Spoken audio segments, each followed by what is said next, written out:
Olá, seja bem-vindo mais uma vez ao nosso programa Lição em Dose Dupla. É aqui onde nós estudamos e comentamos a lição da Escola Sabatina a cada semana.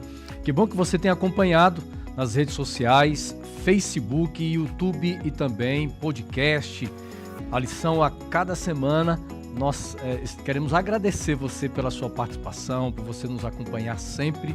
E é claro, os seus comentários. Já vou pedindo que você então compartilhe a lição desta semana. A lição está uma bênção. Vai acompanhando aí. Daqui a pouquinho nós já vamos começar aqui o nosso debate. Eu e meus amigos, né, que já estão comigo aqui no estúdio. Pastor Robson Menezes, meu amigo Xará. E aí, rapaziada, como é que vocês estão? Sorridentes, bonitos, né? Sorridente. Xará hoje passou no cabeleireiro, hein? Xará deu um trato aí, cara. Tem que tá no nível aqui, né? Tem que estar no deu nível, um trato, rapaz. né, Robinho? Mas o que tem o menor topete aqui sou eu, tô reparando, viu, cara? Misericórdia. É que seu topete é pro lado.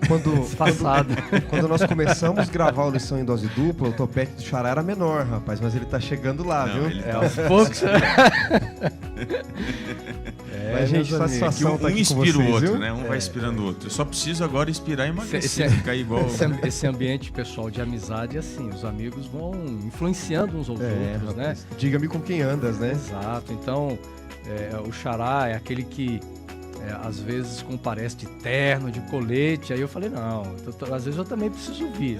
Até porque eu reparei sua gravata. É porque hoje, é o seguinte, eu tenho muitas gravatas e pandemia, a gente ficou muito tempo sem usar gravata. Então, bate uma saudade, eu vou lá, dou uma olhada, decidi que hoje, eu falei, não, hoje eu vou gravar de gravata. Rapaz, essa sua gravata tá bonita. Eu Xará, até ia pedir aqui ao vivo. gravatas, né? Eu ia pedir ao vivo aqui essa gravata. Não sei se eu ia levar um não como resposta aqui.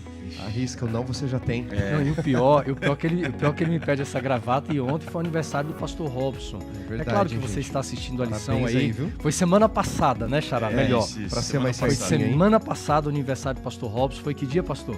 Foi dia 8. 8. Quase uma parada nacional. 8 de setembro. Então, gente, ele ainda aceita presente. Pode mandar. Pode mandar que a gente tá sobrar e aceitando. reparte com os amigos. Veja. Eu que fiz aniversário 5 de abril, eu ainda aceito presente de aniversário, quanto mais você, né, Robinho?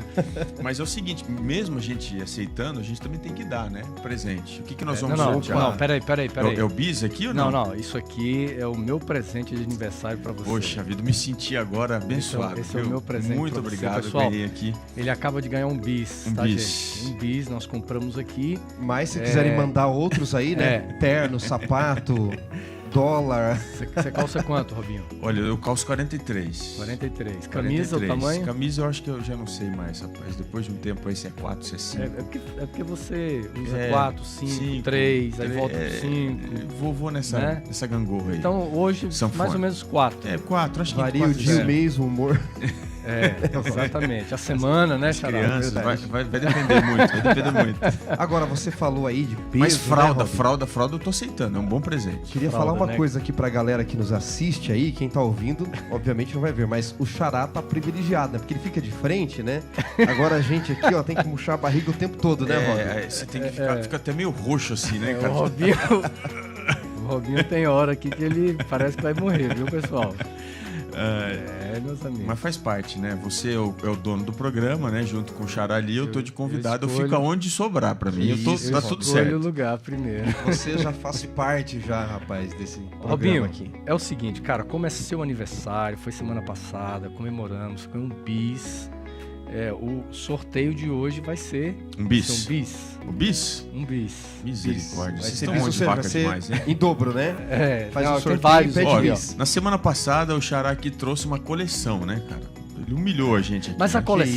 a coleção está valendo esta semana ainda. Inclusive, você entra lá nas nossas redes sociais e concorra lá, tá bom? Ao sorteio da coleção, né, Xará? São 3 livros. Quer falar 30 segundos sobre os São livros da Sociedade Criacionista do Brasil. Exatamente, são 100 artigos selecionados, os melhores artigos sobre criacionismo. O outro fala sobre a origem das línguas e o outro já não me lembro mais. Mas são 3. Mas são 3 Os livros são bons. A foto está lá no nosso perfil do Aparecendo, Instagram. aparecendo. Vai Tá aparecer aí, né? Então procure lá. Outro sorteio, eu prometi uma uma assinatura e Não. o pessoal ficou de comentar. Não foi uma, não. Hã? Você prometeu 2 aqui. O Robson disse que o seu presente estava humilhado. A gente dobrou aqui, dobrou. É E é capaz que a dose gente dupla, triplique né, cara? agora. A gente triplique aqui. Não, vamos fazer o seguinte. Então, vamos... Não, eu tenho uma proposta a fazer. Vai lá. Você vai fazer sorteio de 2 lições e junto com a lição de adulto você vai dar uma lição de infantil. Opa! Eu acho que é justo. Isso é justo. Tem justo. gente assistindo Então- aí que tem crianças, né? Então, uma de adulto Que vem junto com uma de e vai infantil. ter uma para outra pessoa infantil. Se Mas não tem isso- um filho, não tem ninguém, Aí faz é- pra alguém da sua igreja. Isso, Você beleza. pode Então, fazer. combinado. Combinado por quê? Porque semana que vem é a última lição. Nós temos que terminar com chave de ouro. Exatamente. Com um brinde também, que não vai ser bis. Tá certo? E aí tem um outro detalhe, né, Mas Xará? ele também prometeu. Eu prometi. É um fone, É fone. eu pedi um fone. Ah, Mas se tá. preferir, né? Bota aqui, Denilson, bota aqui. Deixa o fone, porque já tem gente, Chega mais bota tem perto. aqui, gente ó. pedindo o fone. Bota carona aqui, ó. Bota É. carona. Isso. Então, é o seguinte. Vou dobrar a aposta. Rapaz. Agora. Fone ou um relógio. Em vez de ser um, vão ser 2. Você pode escolher um fone ou um relógio. Um fone ou um Beleza. relógio. Tá bom? Beleza. Um smartwatch, né? Combinado. Maravilha, E hein? aquele fone sem fio. E a gente tem mais de um tipo de fone sem fio aí também, que dá pra você escolher. Humildemente eu tô mantendo a minha coleção aqui. Junto com um bis aqui, ó. Vai o bis junto. Vai um bis. Legal, hein, gente? Quanto presente, Amigo. hein? Aqui no Lição em Mas Dose e Tripla. quem tá chegando hoje aqui que não conhece as regras, era bom relembrar, né? Então, pessoal, nós já sorteamos vários brindes aqui, mochilas, né? Sorteamos livros, coleções, camisetas. Já saiu até os ganhadores das camisetas também. Fica tranquilo que vai ter mais camiseta, viu, gente? Tem muita gente pedindo. A da Fatinha? A Fatinha ganhou o livro. A Fatinha foi um livro daquele de profecias, né? Tinha que mandar alguma coisa assim, acho que chegou já. É, Acho já que recebeu sim, né? chegou, Mas se não recebeu, a Fatinha, cobra aí, a tá bom? Fatinha, Cobra Assunção. mas nós já mandamos os brindes. Eu quero mandar aqui, Xará, um abraço para Marisa. A Marisa é aqui do interior de São Paulo. Deixa eu só ver aqui o nome da cidade da Marisa. É um nome assim um pouquinho diferente. Ela mandou uma mensagem agradecendo a gente pelo programa. Diz que lá na Bariri, pastor Rob. Você conhece? Conheço, trabalhei. Pois é, a Bariri. A Marisa falou assim, pastor, nós aqui assistimos lição em dose dupla. É uma bênção aqui para a igreja. É uma igreja menor. Mas um abraço para vocês de Bariri. Marisa, toda a liderança da igreja, viu? Que Deus abençoe vocês, tá bom? Mais algum abraço aí? Aquele pessoal é fantástico. Eu queria mandar um, vai pro sul do país, que é a Luciane, eu acho que o sobrenome é assim, Brendler. E ela sempre nos acompanha, Verdade. sempre comenta Que legal, ali. verdade. Então, Que um legal. abração pra você, sua família e pra galera que nos acompanha aí do sul do país. Que legal, Eu fui viu? fazer uma semana de universitários lá no NASP São Paulo e lá me disseram que acompanha aqui o Lição em Dose Dupla. Então um abraço lá olha pro aí. pessoal de São Paulo. E também pra Érica, de Diadema. A charada da minha esposa, ela tá tá sempre assistindo. tá sempre ali, né? assistindo aí. Érica tá Maravilha. sempre Aliás, mandou um abraço assistindo. pra vocês aí. E Exatamente. ela disse que compartilha Que pra legal, muita viu? gente. Isso daí tem ido pra muitos lugares. Muito bom, muito bem, gente. Olha, depois desse bate-papo aqui gostoso, falar dos brindes, né? Agora chegou o momento que mais nos interessa. É falar da Bíblia, a gente poder estudar juntos a lição. E a lição está fantástica. Por quê, pastor Robson? Eu, particularmente, eu gosto de personagens da Bíblia. São histórias de homens, mulheres como nós, pessoas que erraram, cometeram muitos erros. Muitos personagens da Bíblia cometeram erros muito mais, vamos dizer assim, humanamente falando, mais graves, os pecados, vamos dizer assim, do que aquilo que a gente faz. E mesmo assim foram pessoas, homens de Deus, mulheres de Deus. A história da semana, nós vamos falar sobre Jonas. Está preparado aí para acompanhar conosco aqui? Então nós vamos começar agora já pedindo Xará para fazer essa oração abençoada, Xará, para que Deus nos abençoe. Senhor Deus e Pai, vamos abrir agora a Tua Palavra e através da história de Jonas, queremos aprender a respeito da Tua graça, das Tuas ações em favor da humanidade e que as lições que o Senhor ensinou a Jonas sejam aprendidas por cada um de nós, os que o ouvem e assistem. Então que Teu Santo Espírito nos guie neste estudo. Oramos por Jesus. Amém. Amém. Amém. Muito bem, lição de número 12, nós estamos chegando ao final desta temporada, e o tema da lição é o profeta inquieto. Então, nós já falamos que a personalidade trazida aqui pelo autor, profeta Jonas. Jonas, além do livro que traz a respeito um pouco de sua biografia, nós temos uma outra referência apenas a respeito de Jonas no Antigo Testamento. Nós não temos tantas informações sobre a vida deste profeta, mas eu gostaria de introduzir com vocês aqui, porque pode ser que tenha amigos que nunca leram esse livro, nunca tenha tido um contato com esse livro, ou já leu, mas não tem uma compreensão teológica. Às vezes há um entendimento que o livro de Jonas é apenas um relato histórico. É uma história, para alguns, até absurda, né, Xará? Porque muitos creem que o livro de Jonas é um livro alegórico, ele não é literal, a história não aconteceu, mas há uma teologia inserida no livro de Jonas, há uma forma de revelação de Deus nesse livro que é extraordinário aqui. Mas assim, antes da gente entrar sobre a teologia do livro, eu queria que você, Xará, falasse um pouquinho sobre esse personagem. Ok. Bom, o livro de Jonas é um retrato da vida como ela é, né? Da vida deles e da nossa vida. Eu imagino que uma grande dificuldade em entender Jonas como literal é por causa dos milagres que acontecem aqui. A questão da tempestade, especialmente do peixe, não é ficar 3 dias ali. Então, a maioria das pessoas não tem dificuldade com a história em si, mas com os milagres que contém nessa história, não é? E aí preferem alegorizar de toda forma, tanto aqueles que acreditam que o livro de Jonas foi um evento literal, de fato histórico, quanto aqueles que acreditam que foi uma parábola, não é? Uma espécie de conto, tiram grandes lições do livro de Jonas, e nós vamos tirar grandes lições entendendo que, de fato, Jonas é um profeta, um personagem histórico, e que o Deus da Bíblia é o Deus de milagres, não é? Uma vez, Robson, diz que um incrédulo chegou para um crente da Bíblia, não é? E disse: você acredita na Bíblia? Você acredita, por exemplo, que Jonas ficou 3 dias e 3 noites na barriga de um peixe e saiu de lá vivo? E o outro respondeu dizendo: olha, Deus tem tanto lastro comigo.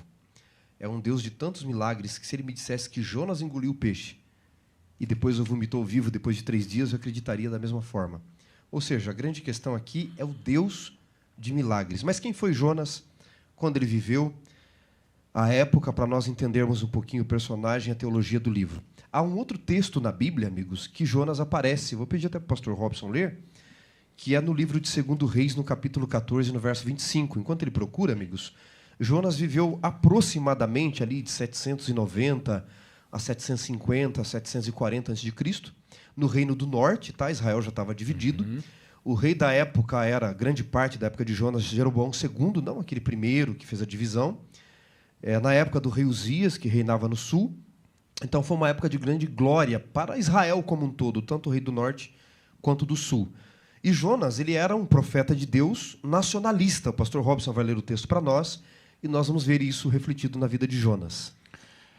Eu leio aqui, então, o segundo livro dos Reis, capítulo 14, verso 25. Diz assim: restabeleceu ele os limites de Israel desde a entrada de Amate até ao mar da planície, segundo a palavra do Senhor, Deus de Israel, a qual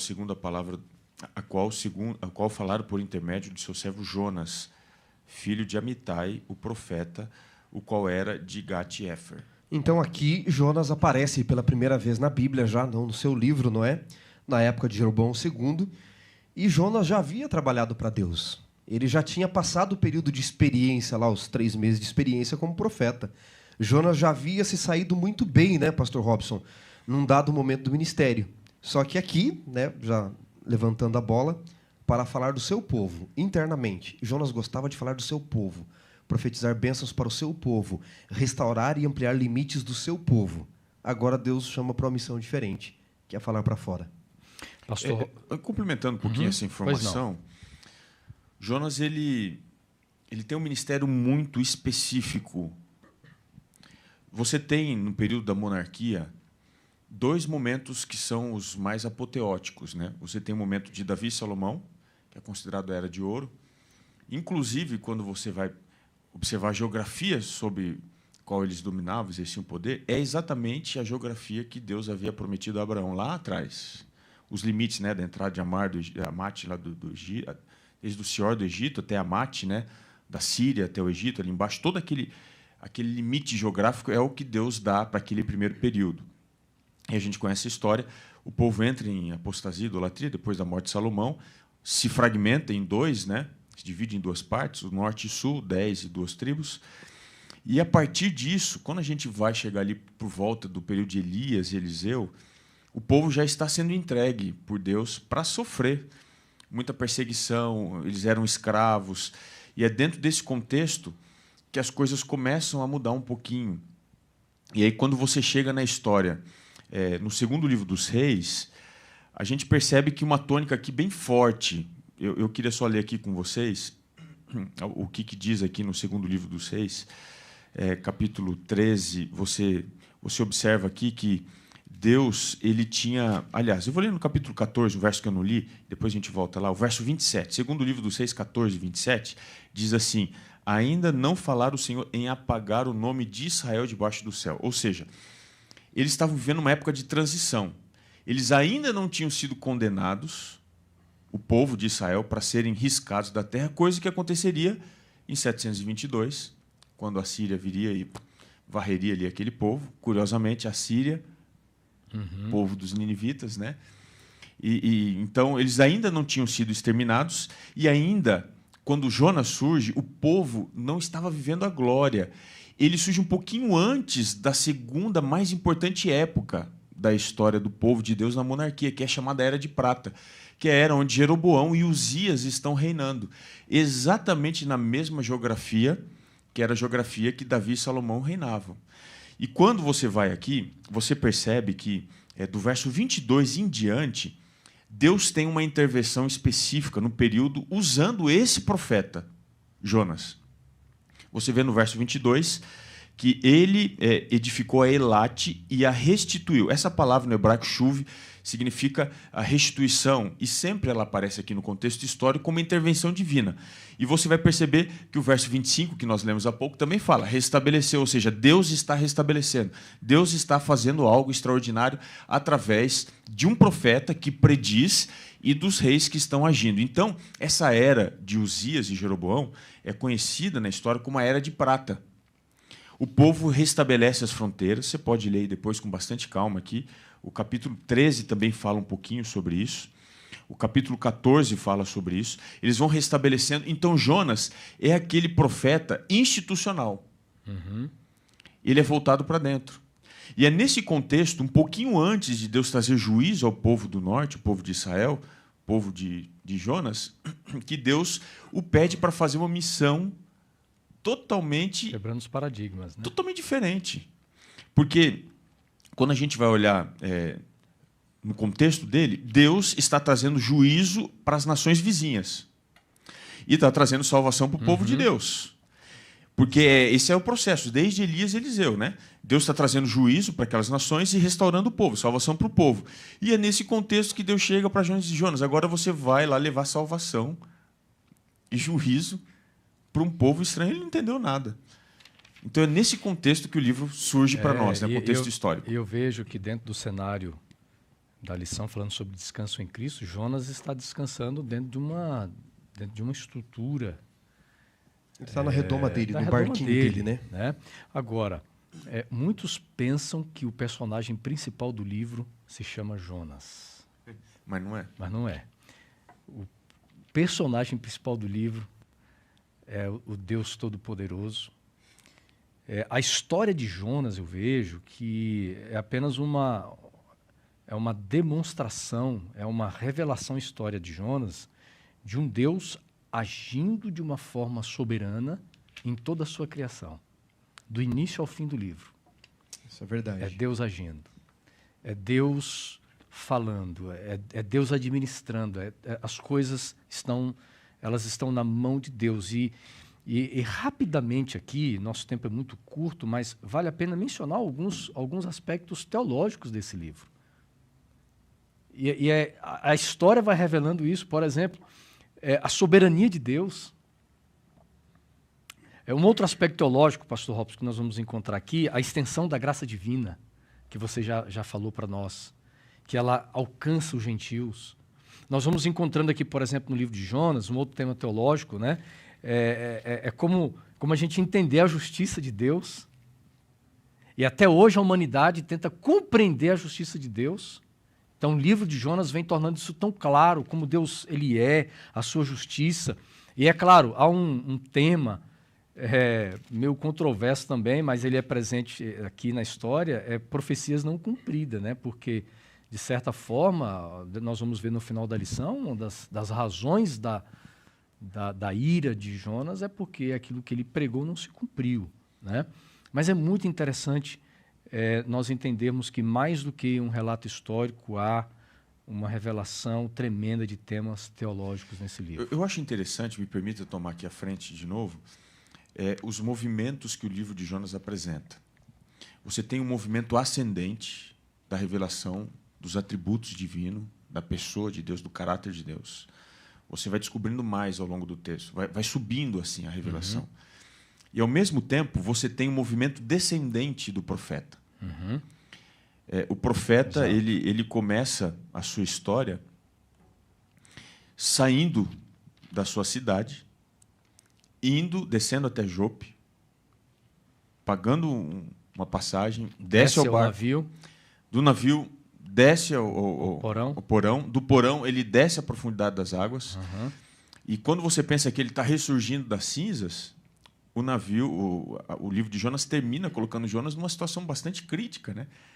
Mesmo Deus se revelando ao máximo a sua graça, a sua caridade e misericórdia, a gente termina com um profeta, né? Então, a gente percebe aqui movimentos antagônicos, né? Verdade. Deus, movimento ascendente, se revelando mais, mostrando mais da sua graça e do seu amor, e Jonas indo para o buraco. E outra, ao longo da história você vê os pagãos, os gentios, que aos olhos de Jonas imerecedores da graça, eles vão e aceitam a graça de Deus, e Jonas é o contrário.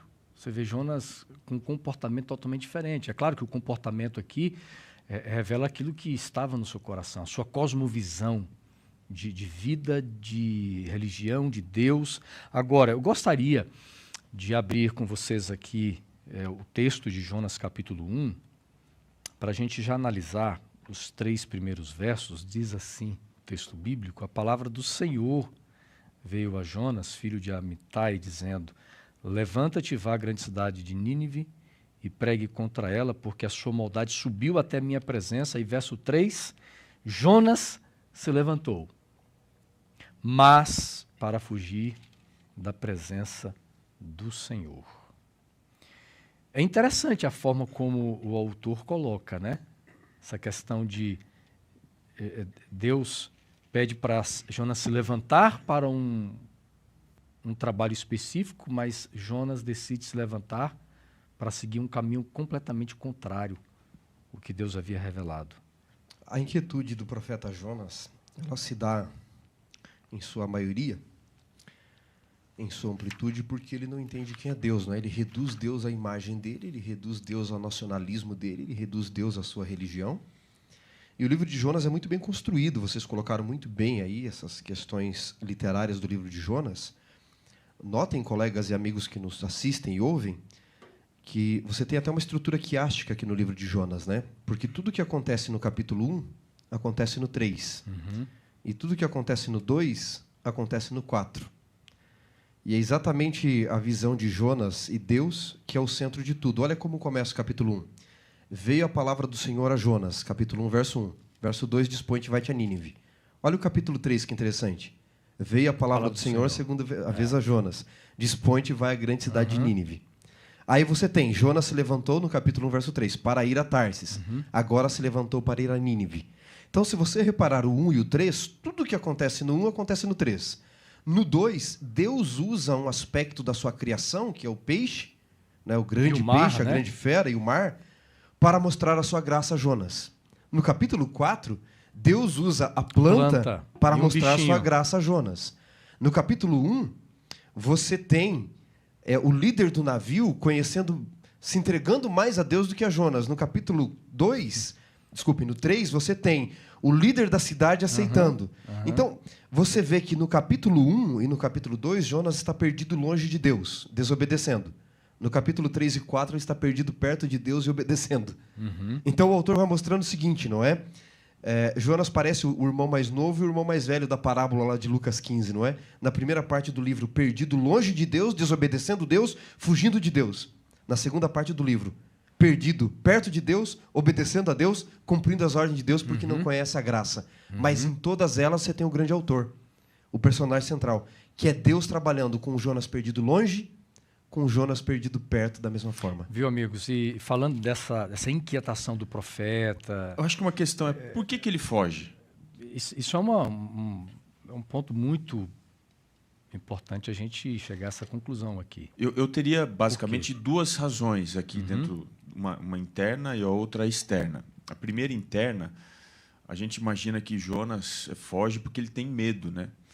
A lição até traz isso na parte de domingo, o nosso guia aqui, de como era o modus operandi daquele povo, né, terrível, os assírios. Inclusive, alguns até chegam a dizer que eles foram os grandes mentores intelectuais da força opressora que o Império Romano usava. E de métodos. De métodos de crueldade. Por exemplo, né, diz aqui, em uma das incursões, né, de Senaqueribe, ele teria feito 200 mil prisioneiros de 46 cidades. E ele empalou muitos, é o que o guia está dizendo aqui para a gente, empalou muitos. O que era o método de empalamento? Era uma estaca. Alguns dizem que esse aqui é o berço da crucifixão, né? Uma estaca que era colocada assim, afiada, e a pessoa ela era enfiada pelo ânus e saía até a boca. Isso era o empalamento, né? Outra forma é esfolamento vivo. Alguns dizem que eles eram esfolados vivos e enterrados para serem devorados por formigas silvestres também. Então, a primeira coisa que dá a entender é que Jonas está fugindo por medo. Mas não é essa a razão. Essa razão é descartada, porque quando você vai no capítulo 4, você vê no verso 2 que Jonas contesta essa razão. Ele diz assim: e orou ao Senhor e disse: Senhor, não foi isso que eu disse estando ainda na minha terra? Por isso me adiantei, fugindo para Tarsis, pois sabia que és Deus clemente e misericordioso, e tardio em irar-se, e grande em benignidade, e que te arrependes do mal. Então veja, Jonas não foge por medo. Ele foge porque ele não concorda com a teologia da salvação. Ele não concorda. A maneira como Deus trata com pecadores. Inclusive, quando ele reconhece o seu pecado, ele é surpreendido, fugindo dentro do navio, ele diz para Deus: vou te mostrar como é que o Senhor trata um pecador. E pum, ele se joga no mar. Ô pastor Robson, Jonas prefere mudar de geografia do que mudar de atitude. Ele prefere mudar de condição de vivo para morto do que se arrepender. Há muitas pessoas que mudam de geografia para recomeçar uma vida, mas não mudam a atitude. Elas não mudam aquilo que vai dentro. Tem muita gente que diz assim: eu vou para fora do país, recomeçar, e lá eu vou ser melhor, eu vou viver assim, vou fazer assim. Muda de estado. Quando vê, você vai, você leva toda a sua carga emocional do passado, você continua sendo um pecador, você continua com seus sofrimentos, você continua com seus problemas. E Jonas, ele não quer mudar a atitude, mas ele acha que mudar a geografia é a solução do problema. E não só há um afastamento, Jonas não só se afasta de Deus, como ele vai no caminho contrário, porque nos tempos antigos, alguns até chegam a dizer que Tarsis poderia ser a localização, vamos dizer assim, é como você chegar no aeroporto e perguntar: desse aeroporto, qual é o voo mais distante que vocês levam? Então é esse que eu quero pegar. Né?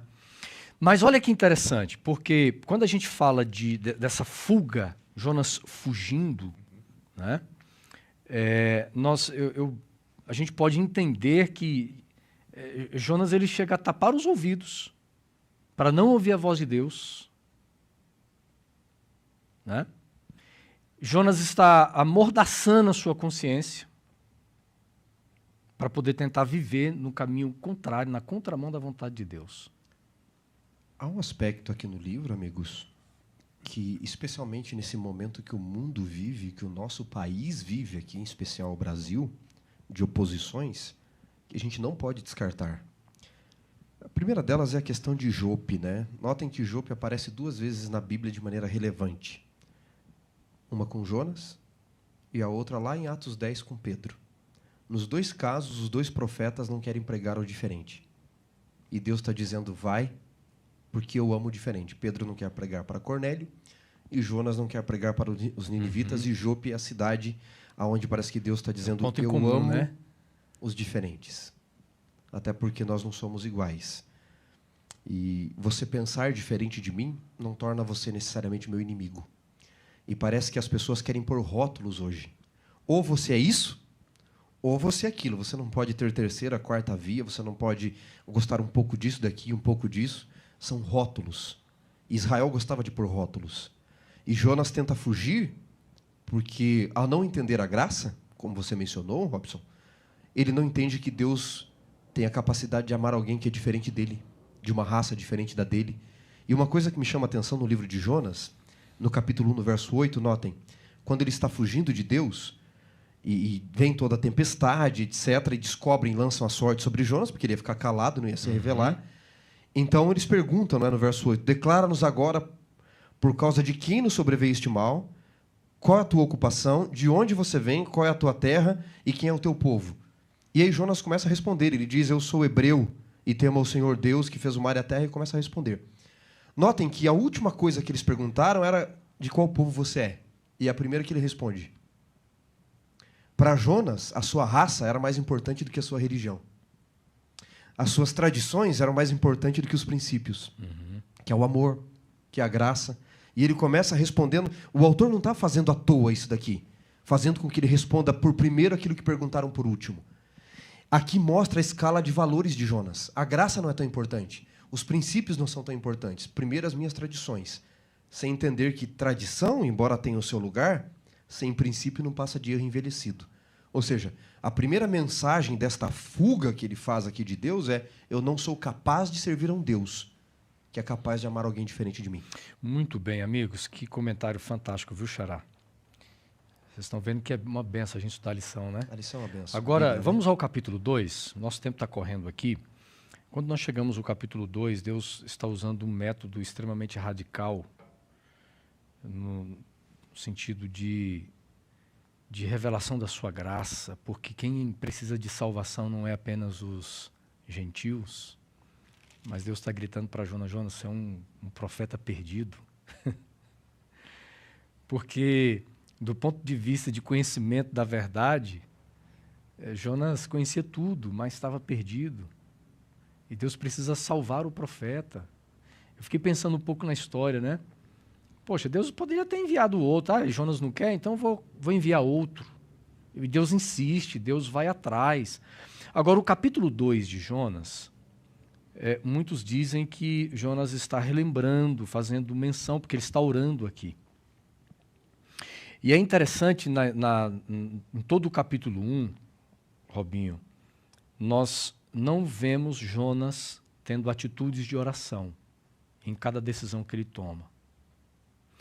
Na verdade, a gente poderia dizer assim, as não orações de Jonas, porque Jonas, quando Deus o chama e ele vai a Jope, Jonas não ora. Quando ele chega em Jope para comprar passagem, ele não ora. Quando ele compra e entra no navio, Jonas não ora. Quando ele vai para o porão do navio, Jonas não está orando. Quando vem a tempestade, Jonas não está orando. Agora, quando está no ventre do peixe, Jonas decide orar. Né? É a posição mais extrema. E o que me chama a atenção aqui é que quando Jonas ora, ele está fazendo uso de salmos. Só que tem um detalhe interessante, pastor Robson. Por mais que Jonas esteja fazendo uso dos salmos em suas orações, ele se esquece de um dos salmos muito conhecidos, que é o Salmo 139. Você queria ler aí, pastor Robson, para a gente? Posso Salmo ler. 139? Posso ler. Tem algum Salmo verso 39, específico? verso 7. Salmo 39, o verso 7. Que encaixa muito bem dentro desse cenário aqui da fuga de Jonas, e Jonas agora se voltando para Deus. Salmo 139, verso 139. 7. 139. Salmo 139. Versículo 7. Vamos ler aqui o versículo 7. Diz assim: para onde me ausentarei do teu espírito? Para onde fugirei da tua face? É interessante, né? O detalhe da onisciência, da onipresença, né, de Deus, ele se esqueceu de quem, né, ele estava fugindo. Não era para onde, né? O que eu acho interessante entre o capítulo 1 e o capítulo 2 é que Jonas não orou, não é porque ele tenha se esquecido do poder da oração, porque ele já sabia a resposta. Uhum. Ele não ora porque Deus já tinha falado antes. Então ele está numa atitude de rebelião. E assim geralmente acontece com a gente. Quando a gente não ora, não é porque a gente talvez Deus não vai me crê ouvir, na oração. não crê. É porque já sabe qual é a resposta. Uhum. E a gente faz tudo ao contrário. E é nesse contexto que a gente não ora mesmo. E aí, nesse contexto, a gente vai se deparar com a situação de Jonas, que é a situação de clamar. Jonas não orou de joelho aqui, né? Capítulo 2 diz que ele estava na barriga do peixe. Eu estava vendo esses tempos atrás aí, não faz muito tempo não. Aqui, foi, se não me engano, dia 14 de junho agora do ano de 2021, um homem foi totalmente engolido por uma baleia jubarte. Vocês lembram? Viram essa história aí? Ele foi totalmente engolido. Foi parar no hospital com algumas queimaduras por causa do... Ficou alguns segundos, né? Foram uns 40 segundos, se não me engano, dentro da boca do peixe. Ele narra aqui como é que foi que isso aconteceu. Agora, Jonas estava lá no ventre. Imagina como é que não era lá no suco gástrico, aquela coisa. Ele devia estar... Ele não sabia onde era o céu, onde era a terra, não sabia mais nada. Na verdade, há um milagre aqui, né? Na preservação da vida dele, né? É uma ação milagrosa, né? Eu penso que essa história aqui, por mais que seja pouco tempo, não são 3 dias, são 40 segundos, perdão, a gente entende que esse camarada aqui, 40 segundos, foi suficiente para dar náusea no peixe, né? Jonas levou 3 dias, era um camarada duro de engolir, né? 3 dias para ele ser vomitado. Mas é nesse contexto que ele clama, que ele tem que clamar a Deus, porque aqui ele está disposto a aliar a sua vida, o seu comportamento, a sua obediência à vontade de Deus. Xará, quando ele ora, não é ele que muda, é Deus. Não é Deus, é ele. É ele que muda. É ele que muda. Xará, o versículo 7, capítulo 2, verso 7, é fantástico esse texto para a gente poder também ampliar um pouco a nossa compreensão, porque ele diz assim: quando dentro de mim desfalecer a minha alma, eu me lembrei do Senhor e subi a ti a minha oração no teu santo templo. Jonas faz a menção do templo aqui. Mas aí a gente fica pensando, né? Como o templo, se ele está no ventre do peixe, se ele está distante de Jerusalém, os judeus, mesmo vivendo longe de Jerusalém, eles se voltam para o templo, né? Para as suas orações. Jonas na barriga de um peixe, ele não sabe nem para que lado está o templo de Jerusalém, né? Ele não tem nem ideia, não tem. Mas ele menciona o templo aqui. Ele menciona, não é? Quando você vai no Salmo 73, Asaf está indignado com o mundo que ele está vivendo. Ele fala que chegou quase a invejar os perversos, não é? E ele diz que quase segui o caminho dos maus até que entrei no teu santo templo. E aí tudo ficou mais claro. Quando a gente vai para 1 Reis, capítulo 8, os versos 38 ao 40, Salomão, na inauguração do templo, ele diz: Senhor, quando o teu povo pecar, quando o teu povo se desviar e orar a ti, desde o teu santuário ouve. Salomão tinha consciência, e boa parte do povo de Israel, que aquele templo que eles haviam construído, que Moisés já havia feito ali no deserto também, era apenas um mero reflexo, sombra, que a gente já estudou nas lições passadas, como Paulo usa esse termo em Hebreus, do templo de Deus. E que eles podiam recorrer a Deus em seu templo, que Deus os ouviria quando eles clamassem. Então Jonas sabe que o templo é a resposta, e o templo é a salvação, o templo é a segurança. Enquanto o templo estivesse aberto, enquanto o sacerdote tocasse a trombeta, de que a graça de Deus poderia alcançar o pecador, mesmo como ele, né? Inclusive, o assunto do templo é tão importante para o judeu que, quando ele é destruído, praticamente a esperança do judeu se esvai, né? Porque não tem mais. A cláusula que estabelece Salomão e que você tem desde o passado é que a única forma do povo ser trazido de uma ação de rebelião, de um exílio, alguma coisa assim, um cativeiro, era orar na direção do templo. Então, sem templo, por isso que quando Jonas está lá embaixo, sem referência, ele lembra do templo, né? Vocês acham que Jonas se lembrar do templo também tem a ver com 1 Reis 8, os versos 38 a 40? Sim, eu acredito que tem referência, sim. Vamos ler esse texto aqui? 1 Reis 8, 38 a 40. É o contexto da inauguração do templo. Quer ler aí? E é muito interessante, pastor Robson, quando você diz, né? A destruição do templo parece que também está destruindo valores, princípios, que na verdade não. Olha o que diz o texto, 1 Reis 8, 38 a 40. Toda oração e súplica que qualquer homem ou todo o teu povo de Israel fizer, conhecendo cada um a chaga do seu coração, estendendo as mãos para o rumo desta casa, ouve tu nos céus, lugar da tua habitação, perdoa, age e dá a cada um segundo todos os seus caminhos, já que lhes conhece o coração, porque só tu és conhecedor do coração de todos os filhos dos homens, para que te temam todos os dias que viverem na terra que deste aos nossos pais. Essa era a cláusula, né? Era o socorro. Olha para o templo, é referência. Davi faz isso, não é? Davi, quando diz que elevava os olhos aos montes e clamava ao Senhor, não é? Ele está dizendo que é a morada de Deus, não é? Eleva os meus olhos para o monte, de onde me virá o socorro? A morada de Deus, no seu templo, não é? Então, fazia parte da identidade de Israel clamar a Deus desde o seu templo. Até mesmo se nós fizermos uma relação com o templo, santuário celestial, nós vamos, por exemplo, no livro do Apocalipse, capítulo 4 e 5, nós temos menção do trono de Deus, o santuário ali, e há uma ênfase muito clara nos remidos ali.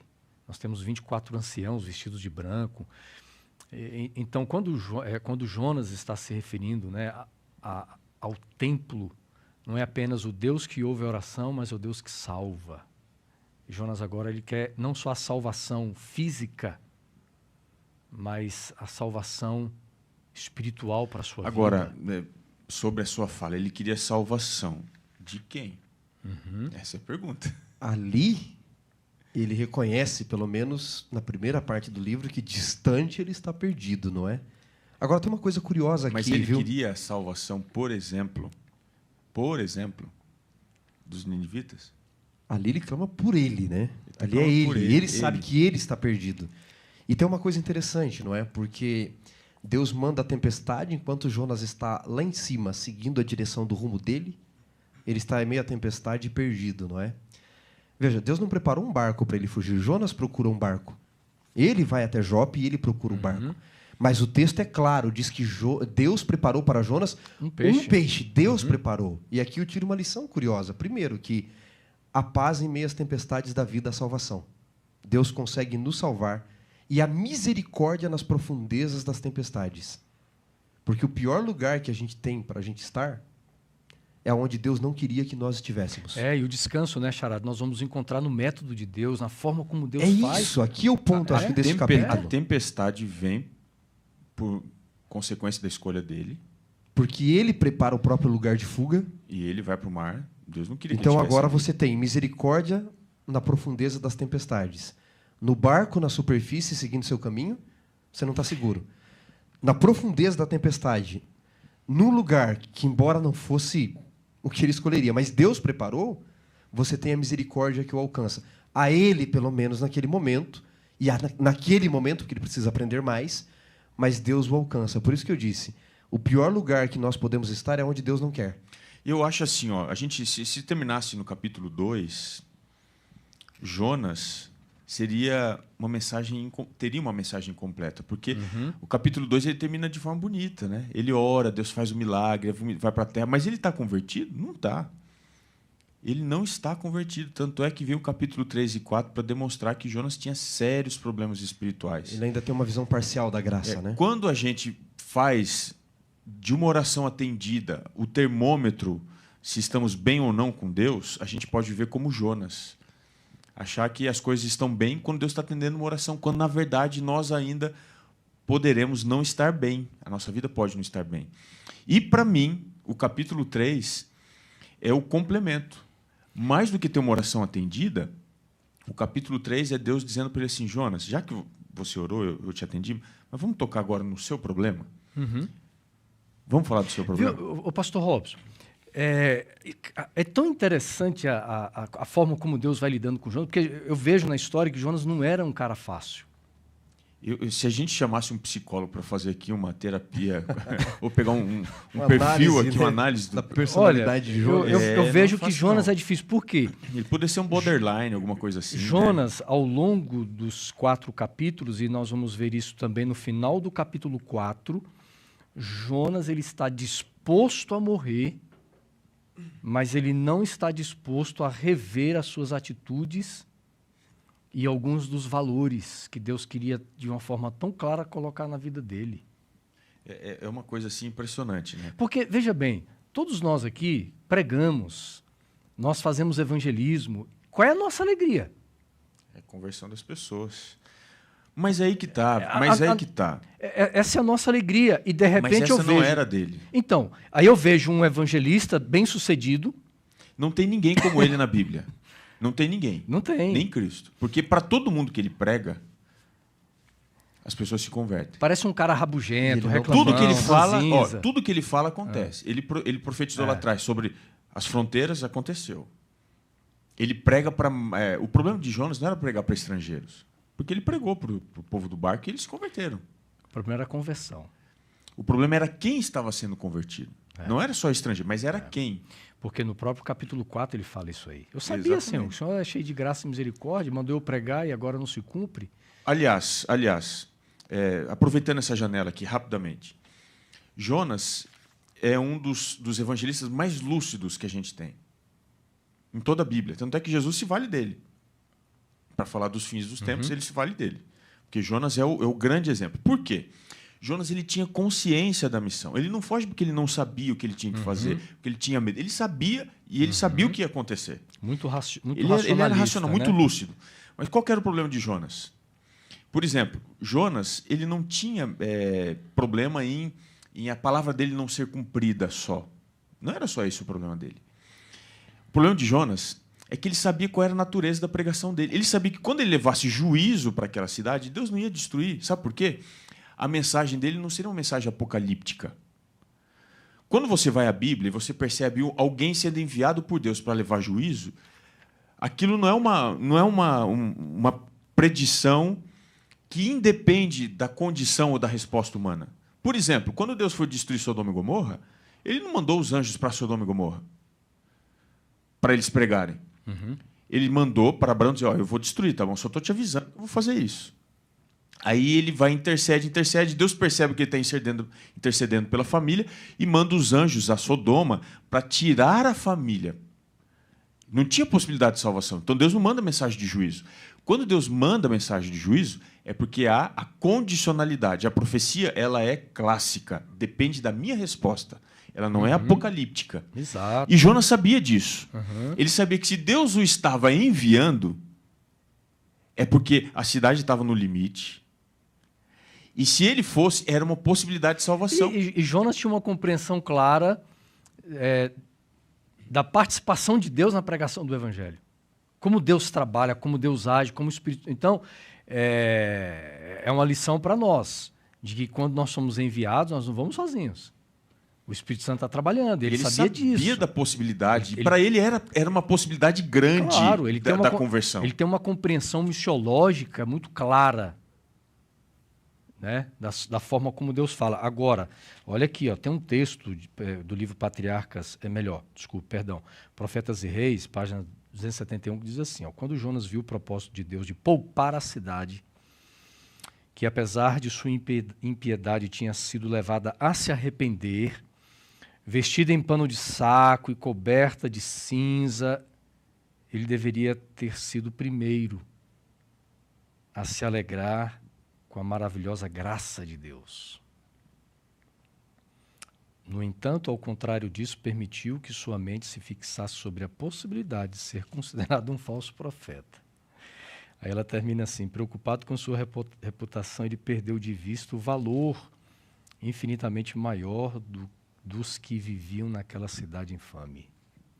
Era uma cidade impressionante.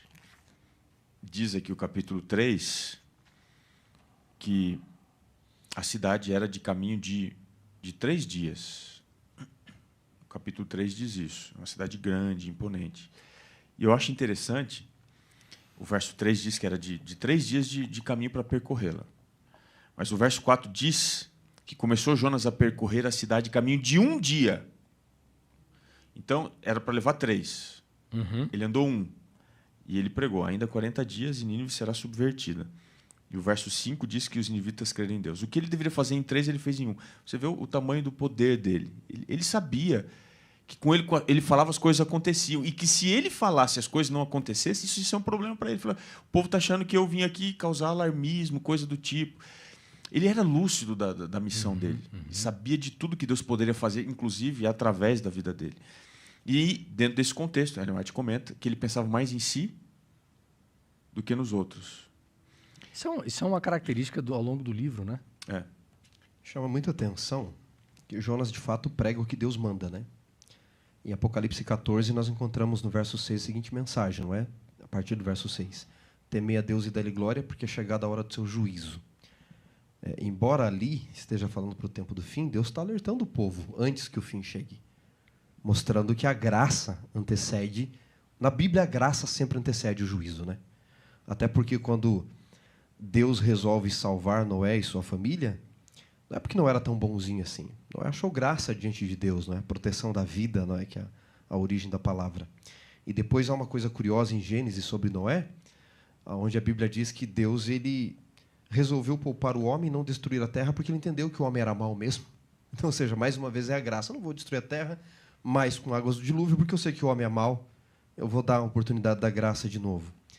Então, Jonas não compreende o teor da mensagem. Ele prega o que Deus quer, mas ele não entende que Deus quer salvar através dessa mensagem.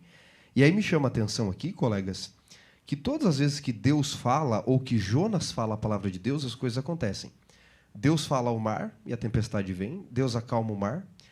Deus fala ao peixe, não é? O texto é bem claro, não é? Dizendo assim no capítulo 2, verso 10. Falou, pois, o Senhor Deus ao peixe, e o peixe obedece. Os pecadores, quando ouvem a voz do Senhor através de Jonas, obedecem. Deus fala à planta, obedece. Fala ao verme, obedece. Termina dizendo que Deus ordenou a um vento, não é? No capítulo 4, verso 8. Mandou Deus ao vento calmoso e oriental. O vento obedece. O sol obedece. O único cara que não obedece é o servo. É Jonas. do Jonas.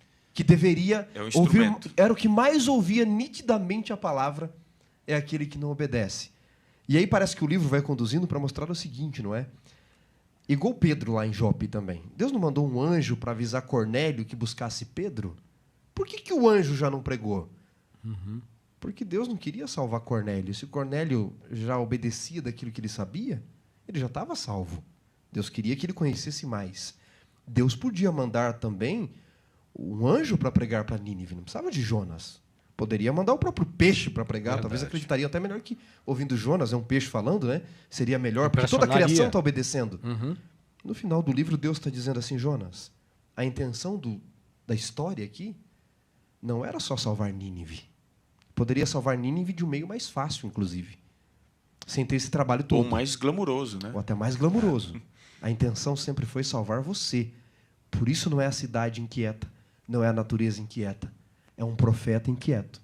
Porque, embora ele ouça a mensagem, ele não vive a mensagem. Por isso que aquele que decide pregar o evangelho está em constante reconstrução. Essa é a razão da pregação. Deus vai reconstruindo.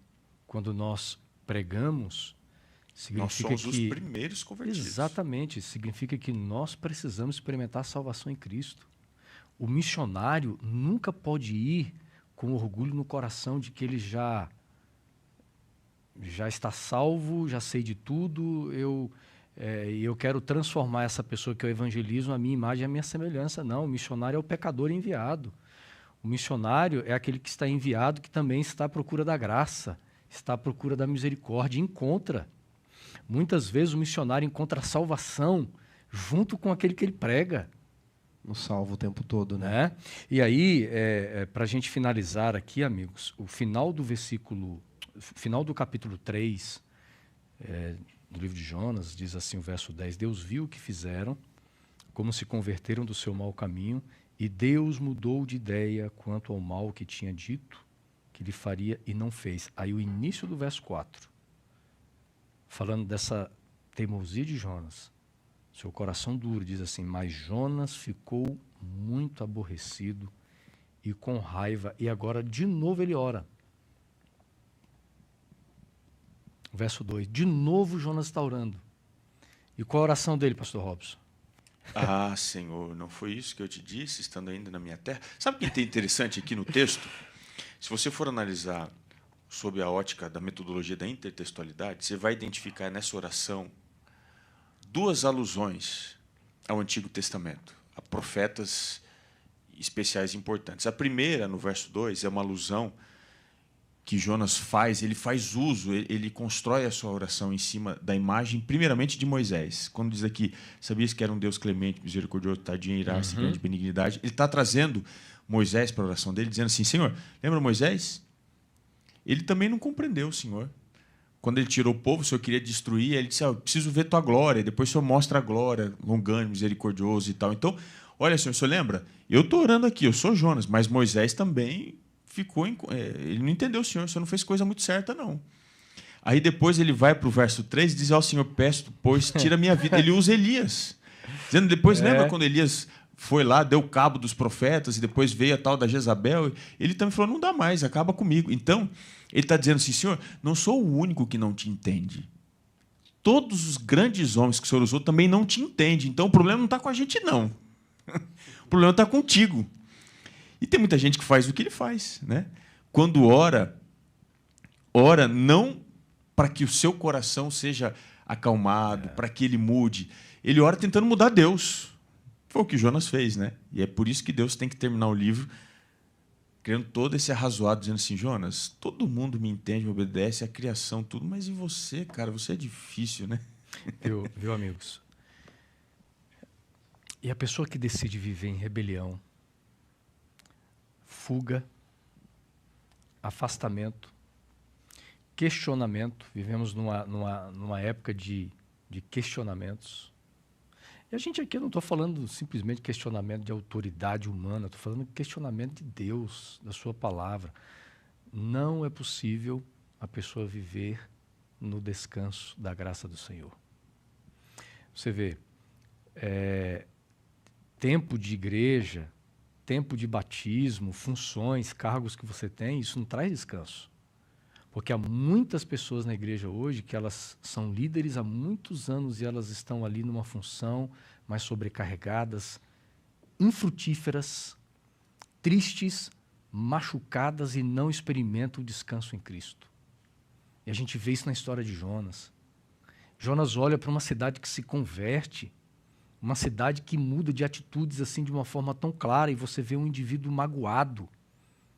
E a Bíblia apresenta um homem, sabe, marcado por sentimentos nacionalistas, como vocês introduziram muito bem aqui, a ponto de olhar para Deus e dizer assim: Senhor, então, vamos concluir aqui a história, então tira a minha vida, porque eu prefiro morrer do que viver lidando com esta realidade que o Senhor está trazendo para mim. Tem muitas lições, né? E muitas vezes nós não queremos viver as realidades de Deus. Não é fácil. Sabe o que me chama a atenção aqui, colega? Aí você pode fechar a lição, tá, Xará? Não poderia deixar de mencionar aqui. Jonas ora 2 vezes no livro, né? A primeira para ele, como já mencionamos. Ele não sabia onde o peixe iria vomitá-lo. Nem sabia se o peixe iria vomitá-lo. Mas ele pensou: se Deus me salvar, e Deus o devolve a missão, né? Deus o devolve a missão. A primeira vez que ele ora, ele quer misericórdia para ele, Deus é misericordioso. E ele enaltece a graça de Deus para ele. Como a graça de Deus é grande quando deve me alcançar. Na segunda vez que ele ora, ele critica a graça de Deus porque é para os outros. Isso aqui é uma lição tremenda, não é? Como que a graça de Deus é interessante na minha vida e deve ser grandiosa na minha vida. Mas quando essa mesma graça deve alcançar os outros, aí já é uma graça que eu vou criticar. Sem graça, né? É, a graça barata. Para os outros a graça é barata, para mim ela é cara demais, não é? E uma outra coisa que eu queria mencionar aqui no livro, não posso encerrar essa lição sem mencionar isso, é que Jesus usa Jonas, não é? Por 2 vezes, no Evangelho de Mateus, precisamente no capítulo 12, a partir do verso 38, E ele fala do sinal do profeta Jonas, né? Nenhum outro sinal lhe será dado, diz ele no verso 39, a não ser o sinal do profeta Jonas no ventre do peixe. Por que ele usa essa primeira, mas não usa a segunda de Jonas ali? Você tem um outro sinal do profeta Jonas, que é no capítulo 4, quando tem a planta ali, o vento e o sol. Ele vai usar aqui porque ele usa a noção de substituição, quando Jonas é lançado ao mar pelos marinheiros, que é na primeira parte do livro. Repito, Jonas tinha que entender mais da graça de Deus. Mas Jonas foi lançado ao mar porque ele era o culpado. A tempestade sobreveio aos marinheiros e eles iriam morrer por culpa de Jonas, sim. Ele sabia que a culpa era dele. Jesus usa a figura de Jonas como substituto, mas pontuando que Jonas era culpado. Agora Jesus diz, aqui está quem é melhor, quem é maior do que Jonas. E ele é o substituto sem ser culpado. Eu queria ler aqui para vocês, alguém comenta sobre Jonas, não é? Dizendo o seguinte, não é? Nesse período, não é? Jonas está dizendo, eu vou arcar com as responsabilidades das ondas e da tempestade, eu sou culpado. Mas aí vem a questão de Cristo, não é? Que não é culpado, é maior do que Jonas. E na questão de Cristo, usando Jonas como exemplo, há um comentarista que diz assim, o verdadeiro amor atende às necessidades daquele que é amado. Não importa o custo para si mesmo. Todo amor que transforma a nossa vida é uma espécie de sacrifício substitutivo, substituto. E nesse sentido, Jesus é maior do que Jonas. E o que Jesus nos leva a entender? Que a graça de Deus não é grande só quando é para a nossa vida, mas é grande para todos. E aquilo que você mencionou. Evangelismo não é transformar as pessoas iguais a mim. É amar o diferente. A graça de Deus tem que ser grande quando é para o outro também, né? Eu termino aqui com palavras do autor da lição, diz o seguinte, na lição de quinta-feira, mas também chamou Jonas, porque o amava e desejava que se tornasse mais semelhante a ele. É por isso que Deus nos chama. Aí diz assim, ó, à medida que trabalhavam juntos, então nós temos que trabalhar juntos com Deus. Deus queria que Jonas encontrasse o descanso que temos quando estamos em um relacionamento salvífico com Ele e fazemos a sua vontade, que inclui estender a mão aos outros e mostrar-lhes a fé e também mostrar a esperança. Meus amigos, olha que lição abençoada. Que a nossa experiência seja de um descanso no Senhor, pelo nosso andar, pelo nosso viver com Ele. Porque é viver essa experiência, como diz aqui, né? Um relacionamento salvífico com Deus todos os dias. Né? Que bênção vocês, mais uma vez, estarem juntos participando dessa lição. Que Deus abençoe cada um de vocês. Estou olhando aqui, nós começamos aqui com a mesa cheia de bis, já está acabando. Né? Mas que Deus abençoe vocês. Eles estão agora que a graça aqui o final. Doce, né? É doce a boca. É verdade, viu, gente? Uma boa Então, ilustração. o Lição em Dose Dupla tem essa característica da gente falar sério, da gente falar ao coração, mas também brincar, porque Deus também ele tem uma personalidade de alegria, né? Então, que Deus abençoe vocês. Nós vamos aqui terminar o programa, depois que encerrar tudo, tá, gente? Então, nós vamos terminar de comer aqui o bis, tá bom? Vocês vão ficar na vontade, mas quem chegou depois, ao longo do programa, aí no YouTube ou no Facebook, vai lá no início. Nós estamos falando um pouquinho sobre alguns brindes que a gente está sorteando, tá bom? Tem algumas orientações lá, não deixe de compartilhar, compartilhe a nossa live, tá? Joia nas suas redes sociais, dê um like, comente, tá bom? Que Deus abençoe vocês, uma ótima semana para quem está acompanhando pelo YouTube Podcast, e você que está aí no Facebook agora. Gente, um sábado feliz, abençoado, a gente se vê na próxima semana. Pastor Robson, termina pedindo a bênção de Deus, uma oração, não como essa de Jonas, né? Mas aquela oração que nos conecta verdadeiramente com Deus que é soberano, aquele que vem salvar. Te agradecemos, Senhor, porque o poder da palavra que falou com Jonas fala conosco também. E da mesma forma como o Senhor, através destes encontros e através da sua palavra, mudou aquele homem com o coração duro, nós queremos também que o Senhor mude a essência do nosso caráter. Nos transforme mais a imagem, a semelhança de Cristo. Que amemos a Tua graça não apenas para a nossa vida, mas para os diferentes. e que a nossa vida seja uma extensão da tua missão. Nós te pedimos isso, nos colocando em tuas mãos, orando em nome de Jesus. Amém.